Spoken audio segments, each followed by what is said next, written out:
The statements we're about to show you are from the Holy Qur'an, and is said to be the official, unchanged, pure word of God, revealed over 1400 years ago.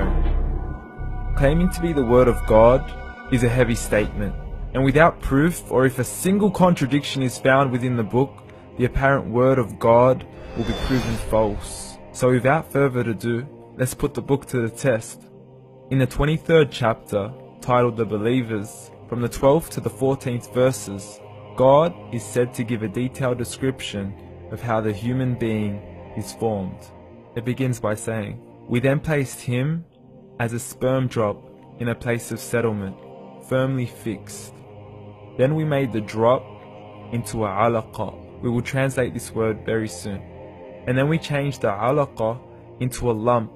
Then we made out of that lump into bones. And then we clothed the bones with flesh. Then we caused him to grow and come into being and attain the definitive human form." In the 21st century, we can now safely say that this verse is clearly describing the process of human development in correct chronological order. However, what we should be paying attention to in particular is the second stage, referring to the development of the embryo. The specific word used to describe the embryo in this verse is the word alaqa. The word alaqa, when translated into English, can mean three separate things. Firstly, a blood clot, or to be suspended, that is to be hanging or clinging to something, or thirdly and finally, a leech. Now, all three definitions don't come anywhere near what we perceive to be the human embryo. So, why are these words used, and what significance do they share with the human embryo? Can the embryo be described as a blood clot? Well, what do you think? In the 3rd week of embryonic development, a tubular heart joins with the blood vessels to form a primordial cardiovascular system, and by the end of the 3rd week, the blood is circulating and the heart begins to beat on day 21.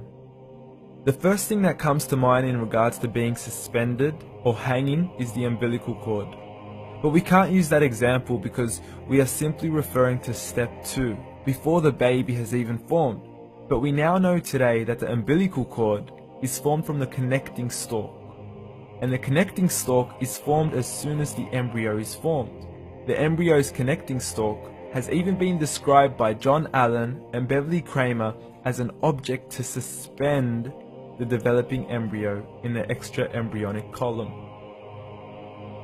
So an embryo is suspended and does have a strong resemblance with a blood clot.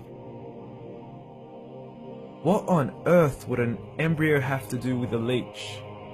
Figure A shows the structure of an embryo at 25 days. Figure B shows a leech. Now please note once again that the embryo in this stage is no greater than the size of a kernel of wheat. This is an X-ray of the embryo at 22 days. This is the internal structure of a leech. It's mind-blowing stuff, but you still haven't seen anything yet. This is the head of the embryo at 22 days. The detail you are seeing right now is absolutely impossible to be seen with the human eye and can only be seen with a microscope. This is the back end of a leech. There's no other words used to describe this other than mind-blowing. The pictures we have shown you are impossible to be seen with the human eye or even to be predicted by the human mind. Once again, the verses we have shown you were revealed over 1400 years ago to a man who couldn't read nor write. Are these the words of God? Descriptions of the human embryo in the Quran cannot be based on scientific knowledge in the 7th century.